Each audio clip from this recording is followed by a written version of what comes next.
I lost everything in my room without a warning. My name is Hannah Reed. I'm 19 years old, and the night my phone lit up, my whole life was sold in 3 text messages. The first text came while I was finishing an assignment in the college library.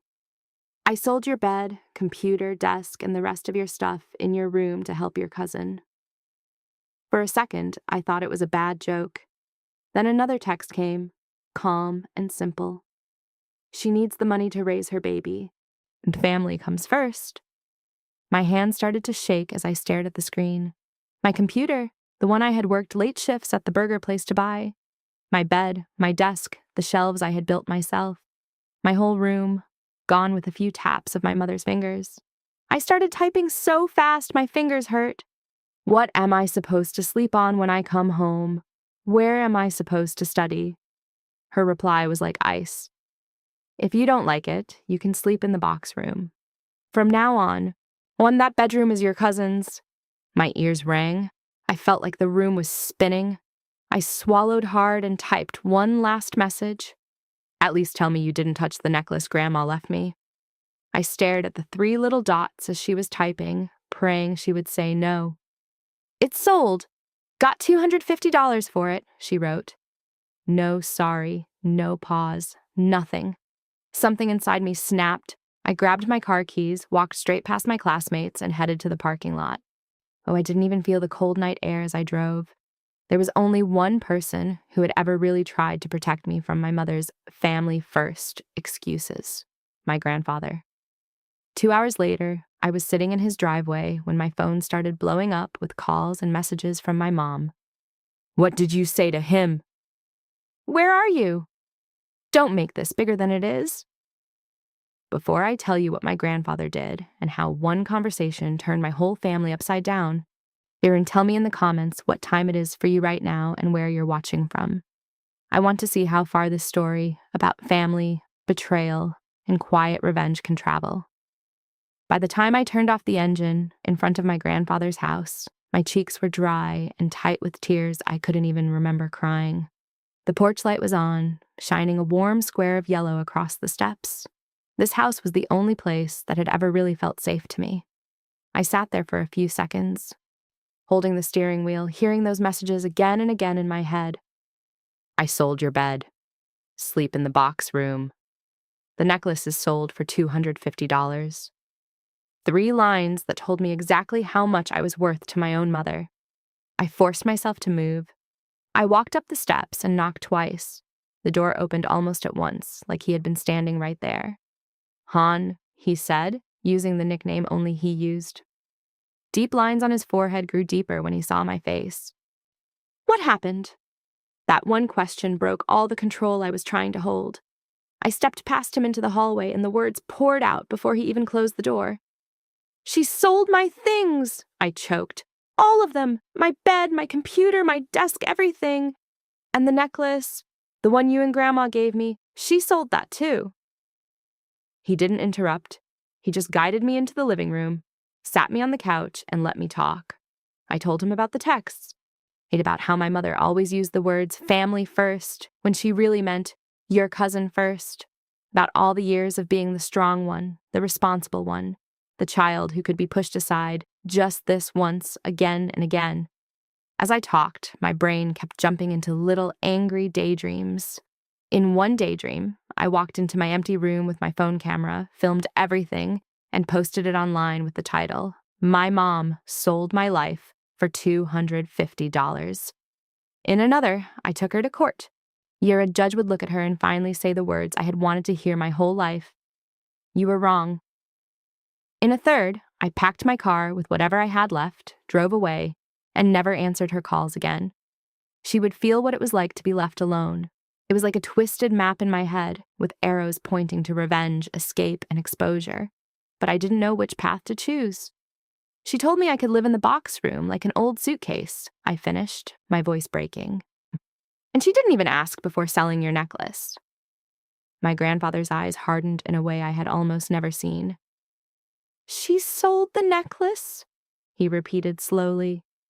I nodded, shame washing over me like I had failed him by not protecting it. I thought I thought it was the one thing she wouldn't touch, I whispered. He leaned back, his jaw tight. I gave that necklace to you, he said quietly, more to himself than to me. Not to her. She had no right. A heavy silence filled the room. Then he asked a question that cut through my self-pity like a knife. Hannah, why do you think she chose your things instead of her own? I blinked at him, surprised. Because she doesn't care about me, I answered without thinking. He shook his head slowly. She cares, he said, but not in the way she should. She chose your things because she expects you to survive it. She thinks you are strong enough to lose everything and still be okay. So you are always the one she sacrifices. The word sacrifices dropped into my chest like a stone. Sacrifice for my cousin's rent. Sacrifice for baby clothes. Sacrifice for my mother's guilt. That's not strength, I whispered. That's being disposable. His eyes grew sharp. Exactly, he said. And that is what has to change. He stood up and walked to a small cabinet against the wall. It had a drawer with a lock, and I had grown up knowing that drawer held important papers, but I had never seen inside. He took out a thick folder and set it on the coffee table. Your mother has been living in my house and using my money for a long time, he said, opening it. I told myself I was helping her get back on her feet. But she never stopped leaning on me. He turned page after page, bank statements, transfers, checks. My mother's name was on almost every sheet. Nita, I didn't want to bring you into this, he went on. But selling that necklace is a line I cannot ignore. My throat felt dry. What are you saying? I asked. He looked straight at me. I'm saying you are not the one who should be sleeping in a box room, he said. And I am done letting your mother treat you like something she can trade. So we will do this differently now. He pulled out a second envelope and slid it toward me. Inside was a copy of his will and the deed to the house, marked with a sticky note in his handwriting. To be updated. Tomorrow, he said, you and I are going to see my lawyer. I want everything written down properly, and before that, we will face her together. You are not walking into that house alone. My heart raced. She's going to go crazy, I whispered.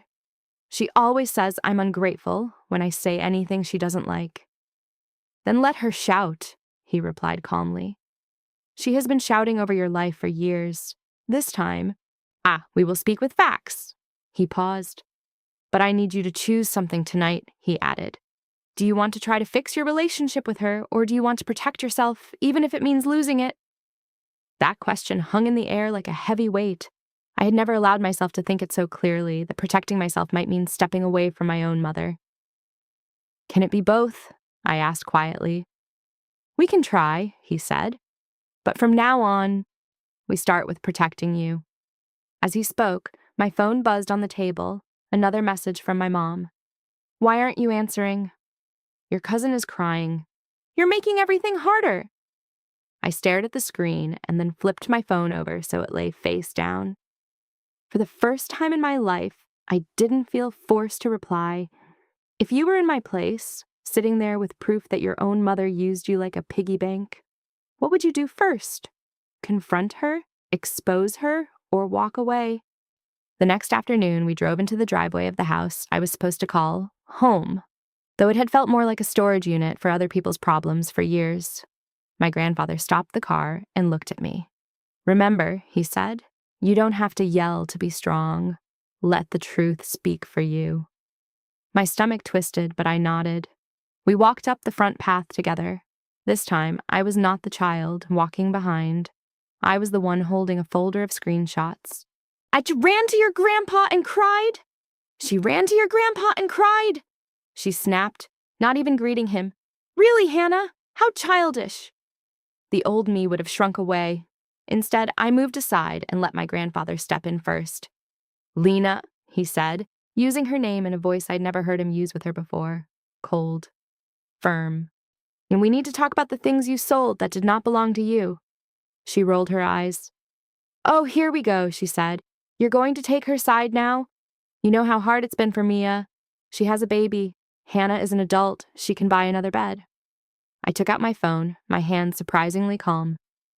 Can I buy this back? I asked quietly, showing her the screen with her own messages. The list of what she sold. The box room line. The message about the necklace. She glanced at the screen and then away like it hurt her eyes. "You're being dramatic," she said. "I told you I'd help you get another computer when things settle down. You're making this into a big drama." My grandfather stepped closer. "She is not," he said sharply. "That necklace was not yours. I gave it to her. Selling it was stealing, Lena." The word hung in the air like a slap. Stealing. For a second, something shifted in my mother's eyes. Not guilt. Fear. "Don't you dare call me a thief," she hissed. "Everything in this house is under my roof. I made a decision for my family. That's what mothers do." "Mothers protect their children," my grandfather answered.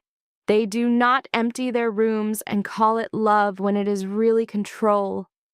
A small sound came from the hallway. My cousin Mia stood there, her baby on her hip. She looked tired, with dark circles under her eyes. "Can we not fight in front of the baby?" she said softly. My mother turned on her too. "Do you see what you've caused?" she said. "Now your grandfather thinks I'm some kind of criminal because Hannah has to make everything about herself."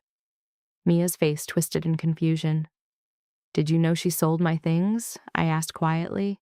"The necklace too?" Mia looked at me, then at the floor. "She told me you didn't mind," she said slowly. "She said you said it was just stuff." A harsh laugh escaped me. "Did she tell you I was supposed to sleep in the box room when I came home?" I asked. Silence. My grandfather took a folded paper from his pocket and laid it on the coffee table. "I spoke to my lawyer this morning," he said. "We went over everything I have paid for, this house, the bills, the loans you never paid back. I wanted to help you, but selling that necklace crossed a legal line too." My mother's face went pale. "You wouldn't?" she whispered. "You're not going to—" "What?" "Call the police. Take me to court. I'm your daughter." He didn't answer right away. Instead, he turned to me. "Do you want me to?" he asked. The room swam for a moment. He was giving the choice to me. Part of me wanted to shout, "Yes!" Make her feel the fear I had felt. Make her powerless for once. But then I saw Mia holding the baby tighter, her eyes full of alarm. "I don't want her in jail," I said slowly. "No, I want her to stop using my life as an easy answer to every problem." My grandfather nodded and turned back to my mother. "Here is what will happen," he said clearly. "You will pay back the value of the necklace and the items you sold that were not yours. You will stop using my bank account without my clear permission. And starting next month, this house will no longer be free. You will pay rent or you will move. I'm finished cleaning up your mistakes." His words cut deeper than shouting. My mother stared at him like he had struck her. "You can't do this," she whispered. "This is my home." "No," he answered softly. "It is mine. You forgot that." For once, she had no quick answer. Her mouth opened and closed, but no words came. Then she turned on me, fury and hurt mixing in her eyes. "Look what you've done," she spat. "You turned him against me. Are you proud now? All this over a stupid necklace." Heat rose in my chest, but I kept my voice steady. "You did this," I said. "I just stopped pretending it was okay." Behind her, Mia shifted and took a tiny step closer to me. It was a small move, but I noticed. My mother noticed too, and her face grew even darker. "Fine," she snapped. "If that's how it's going to be, don't come to me when you can't pay your college bills. I'm done helping you." "You were never helping me," I replied quietly. "You were controlling me." The air felt hot and heavy. My grandfather cleared his throat. "This is not finished," he said. "Tomorrow, we will all sit with my lawyer, so everyone understands exactly how money and property will work from now on." My mother's face drained of color. "I'm not going," she said. "You can't make me." He only shrugged. "You don't have to," he said. "The papers will still be signed." The walls felt closer. My mother grabbed her keys, muttering that she needed air, and slammed the door so hard the baby started crying.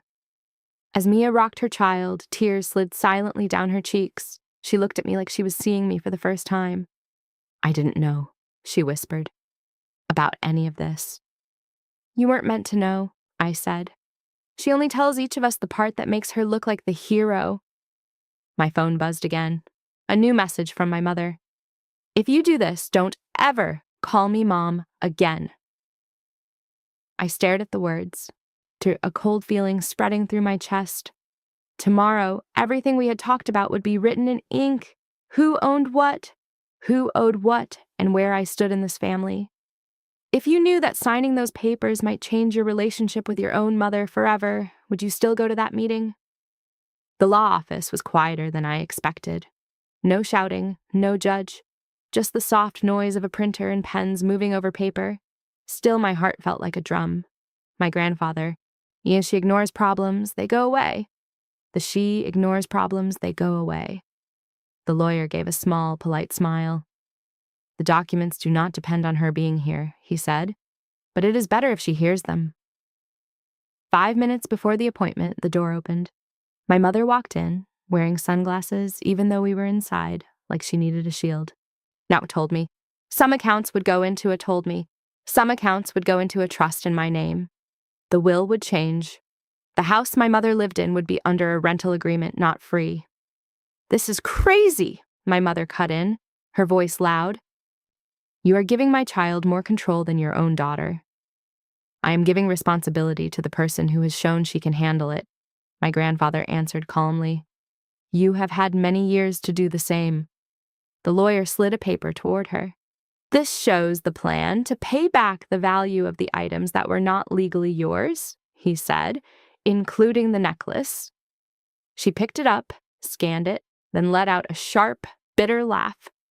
You expect me to pay all this back? She asked. With what? Do you think I have piles of money hidden somewhere? I sold her things because we were desperate. You were desperate, I said quietly. You never asked me what I was willing to give. You just took. Her head snapped toward me. For the first time since she had walked in, she really looked at me. Not as her difficult daughter, but as someone sitting across from her at a serious table with a say. Her bravado started to crack. I'm your mother, she said, her voice shaking. I did what I had to do. No, I replied, my own voice unsteady. You did what was easiest. You picked the child who couldn't say no yet and the one you thought would never say no. You were wrong about one of us. The lawyer cleared his throat softly and went on. He read each part out loud. Limits on her using my grandfather's accounts, the rental contract, a written note that the necklace and some other items were mine, not hers. With each paragraph, my mother seemed to sink lower in her chair. At some point, she took off her sunglasses, and I saw real panic in her eyes. Dad, she whispered, turning to my grandfather, please, don't do this. You're embarrassing me. He sighed. For a moment, he did not look like a strong old man. He looked like a tired father. Lena, he said quietly, you did this when you emptied your own child's room without a word. You wanted to look generous to one child while using the other as payment. Her hands trembled. You don't understand, she said. You don't know what it feels like to be scared every day that you are failing one child or the other. Mia calls crying because she can't pay rent. You send photos of grades and scholarships. She stopped, swallowing hard. I picked the one who needed me more. No, I said softly. You picked the one who made you feel needed more. Eating to hurt you? She whispered. I to hurt you, she whispered. I didn't want to see Mia lose everything the way I did when I was young. My grandfather's face changed, like an old memory passed through his mind. And so you did it to your own child, he said quietly. You lost everything when you were young because no one protected you. Now you are making your daughter lose things, even though she has someone trying to protect her. That is not breaking the cycle. That is repeating it. She stared at the table. For a moment, I almost forgot why we were there. She looked smaller, like the mom who used to brush my hair and leave notes in my lunchbox. But then I remembered the texts, the box room, the necklace, and how she had turned my pain into a story about her sacrifices. My soft feelings turned into something harder. Yeah, not hate, just clear understanding. This isn't about punishing you, I said. It's about making sure it never happens again, to me or to anyone else you call strong enough to lose everything. The lawyer pushed a pen toward her. Signing doesn't make you a bad mother, he said in a gentle tone. It shows you understand what went wrong and agree not to repeat it." My mother stared at the pen as if it were alive. "If I sign this," she whispered, "I lose control of everything." "No," I said. "You lose control of me. That's different." The room went silent. After what felt like hours, she picked up the pen with shaking fingers and signed. The repayment plan. The rental contract. A statement that the necklace was wrongfully sold and that if the buyer could be found, she would have to buy it back or pay its full value into my trust. With each signature, she looked more empty, like a person who had built her whole identity on being the giver and suddenly did not know who she was. When it was done, she pushed the papers away and stared at me. "Are you satisfied now?" she asked, her voice raw. "You made me the villain in front of everyone." I swallowed hard. "You did that when you treated me like an object," I said. "I'm just making sure I never forget what it costs to finally say no." As we left the office, my grandfather squeezed my shoulder. "You did well," he said quietly. "You stayed calm." "I don't feel calm," I answered. "I feel like I just burned a bridge and I'm standing on the ashes." He nodded. "Sometimes," he said, "you have to burn a bridge to build a road instead." But as we walked to the car, I looked back at the building and wondered, after you write boundaries down on paper, is there any way to go back to being family again? Or does that ink become a line you can never fully cross? The fallout started quietly. West, there were no police cars, no big fight at a wedding, just small changes that spread. Within a week, our extended family knew that my grandfather had put his own daughter on a lease and moved money into his granddaughter's name. The story they heard depended on who told it. My mother said my grandfather had chosen me over her, that I had twisted his mind with tears. But for the first time, my grandfather did not stay silent. When relatives called, he explained plainly what had happened, or what was sold, whose name was on which account, how much money had gone out. For once, the question was not, "Why is Hannah being so difficult?" but, "Why didn't anyone stop this earlier?" At home, the mood was different. My mother read every bill with tense shoulders. The first month, she managed the rent. The second, she snapped at small things, a dirty plate, a late payment, a crying baby. By the third, she sat at the table at night and staring at a pile of envelopes like they were in a language she couldn't read. I wasn't living there anymore. After the meeting, my grandfather had said, "You can stay with me as long as you need to." For once, I said yes. Still, I visited sometimes to see Mia and the baby, and to show my mother that boundaries did not mean I had stopped caring. One afternoon when I came in, a stranger sat at the table, a woman in her 40s with kind eyes and a stack of folders. "No, this is Laura," my grandfather said. "She's a family money counselor. I asked her to come." My mother's mouth twisted. "He thinks I need someone to teach me money," she said bitterly, as if having a daughter studying business management isn't enough. Laura smiled, calm and steady. "I'm not here to judge you," she said. "I'm here to help you live within what you have now that your father's help has limits." She glanced at me. "And to make sure everyone in this house understands what fair looks like," she added. For an hour, we went through real numbers. Not "we'll see," not "we'll manage."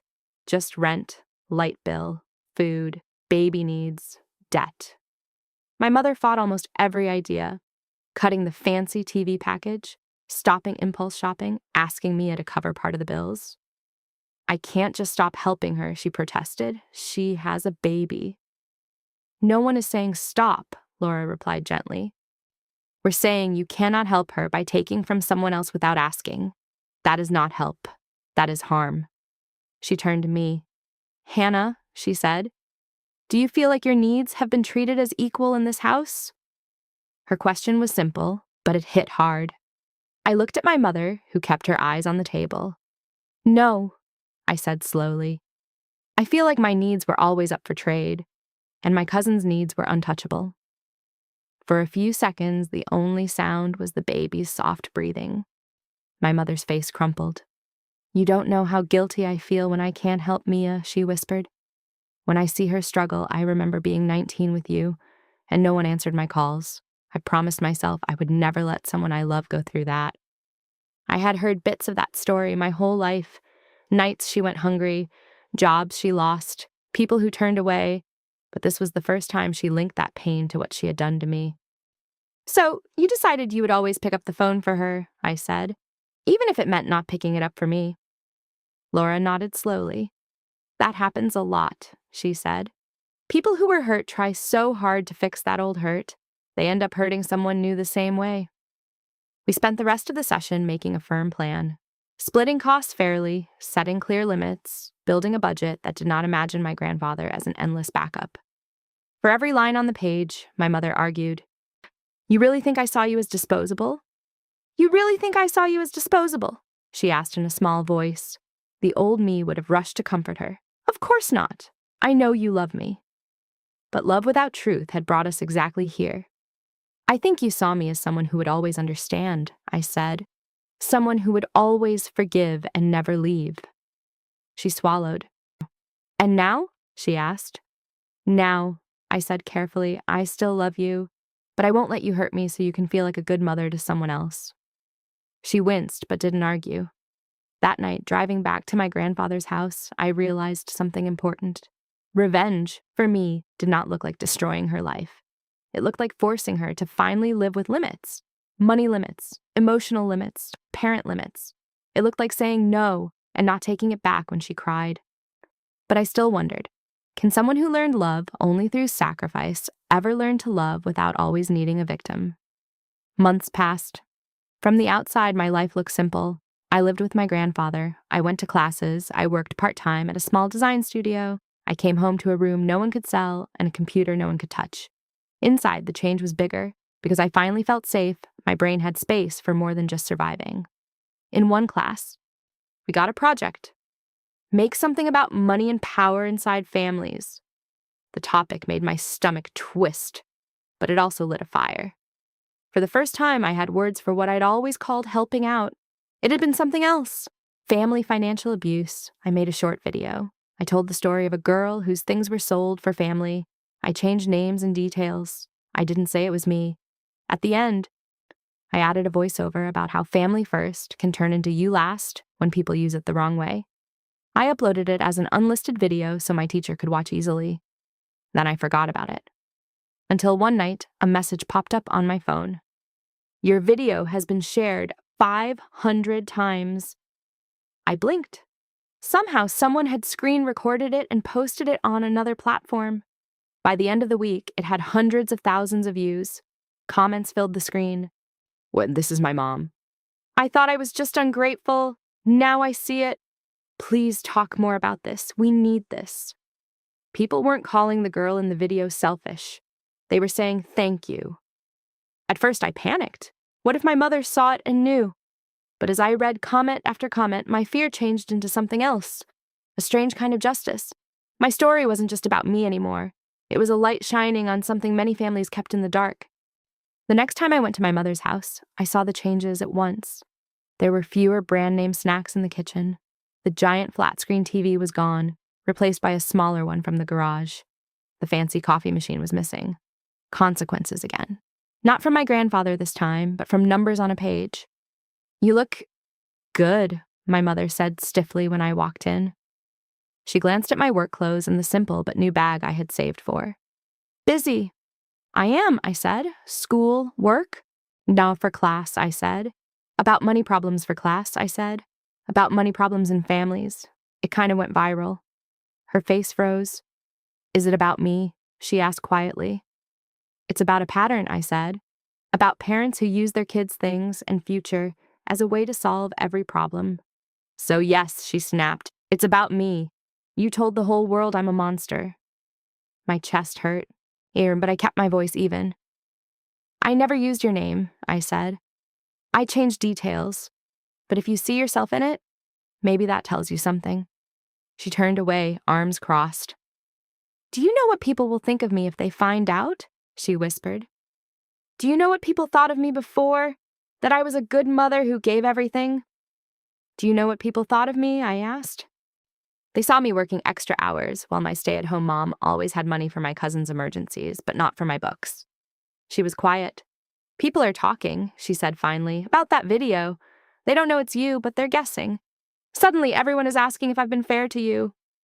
She gave a bitter little laugh. I used to be the sacrificing one. Now they look at me like I'm selfish. The irony would have made me laugh in another life. I didn't make you selfish, I said softly. I just stopped hiding the cost. She pressed her hands to her face. You don't understand what name and respect mean in a family like ours, she muttered. I worked so hard to look like a good mother. Maybe, I said, you should have worked harder on being one. The words were sharp, but true. For once, she didn't fight back. She just sat there, breathing slowly, like someone whose reflection in the mirror had suddenly changed. That night, I sent my grandfather the link to the video. He watched it without saying a word. When it ended, he looked at me with tears in his eyes. I'm sorry, he said quietly, for not seeing it sooner, for letting her hurt you so long before I stepped in. You're the reason I didn't break, I answered. You and that necklace, even if it's gone.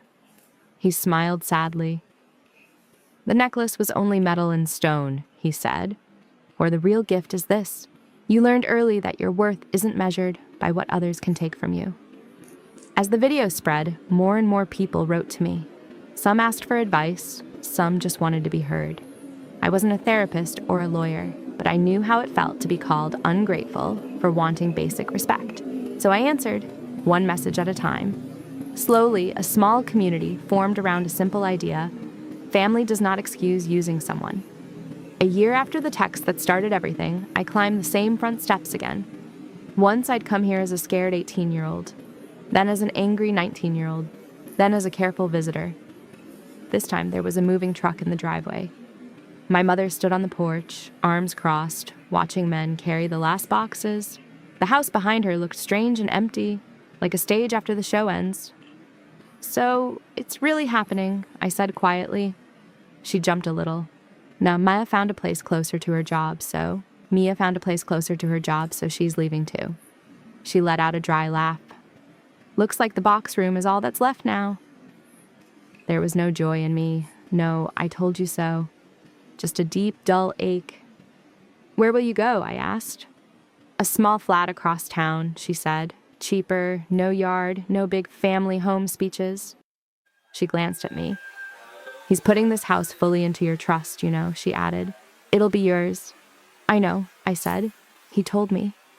You must be happy, she said, but her voice was tired, not mean. It's not about the house, I replied. It's about not watching you waste what he gave you and expect everyone else to breathe in the smoke. She shook her head slowly. You talk like you're 40, she muttered. I had to be, I said. You skipped that part. We sat on the steps together, like we used to when I was small. For a few minutes, we just watched the movers. Finally, she spoke. I watched some of your videos, she said. My heart jumped. You did? I asked. I was angry at first, she admitted. I kept thinking, how could she share our problems with strangers? She sighed. Then I read the comments. All those people saying, this is my story too. She swallowed hard. Do you know how many of them sounded like you? She asked. I nodded. I read them. Us too, I said. There are a lot. I told myself I wasn't like those parents, she went on. That I had reasons, that I was just trying to live. She shook her head. But all of them had reasons too, and their kids still got hurt. She stared at her hands. I wanted to be the mom I never had, she said quietly. I became the mom I promised I wouldn't be. Her words didn't fix everything, but they were more honest than anything I had heard from her in a long time. Do you want to know what hurt the most? I asked. She nodded slowly. It wasn't losing my bed or my computer, I said. Not even the necklace. It was knowing that if I hadn't told Grandpa, you would never have thought you did anything wrong. You would still see yourself as the hero. She winced, but didn't look away. You're right, she said. I told myself you were strong, that you'd understand, that you would forgive me like always.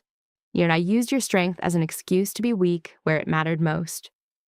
We sat in that truth. The movers closed the truck and drove away, leaving the house and its future in a strange quiet. So what now? She asked. Do I just become one of those sad stories under your videos? Hi, I'm the mom who ruined everything. I took a breath. In most stories, this is where the main character says something perfect about forgiveness and fresh starts. Real life is messier. I don't want you to be a sad story, I said. I want you to be a warning that turns into a lesson for other parents and for me. She frowned a little. What lesson? She asked. That love is not proved by sacrifice alone, I said. It's proved by responsibility, by not taking what isn't yours just because you're afraid, by asking instead of assuming, by treating your kids like people, not like your safety net. I turned to her. I'm not going to pretend everything is fine, I said. I'm not moving back here and acting like nothing happened. But I'm also not cutting you off. As long as you respect the lines we have drawn, that's the only way this can continue. Tears filled her eyes. Lines, she repeated softly. In my family, when I was growing up, lines meant you never talk about what hurts. In mine, I said, they mean the opposite. She let out a shaky breath. Maybe that's your real revenge, she whispered. Not the trust, not the videos. The fact that one day you'll build a family that doesn't look like this at all. For the first time, the word revenge didn't feel sharp. It felt open. Not about destroying what hurt me, about refusing to hand that hurt to the next person. Later that week, I filmed a new video.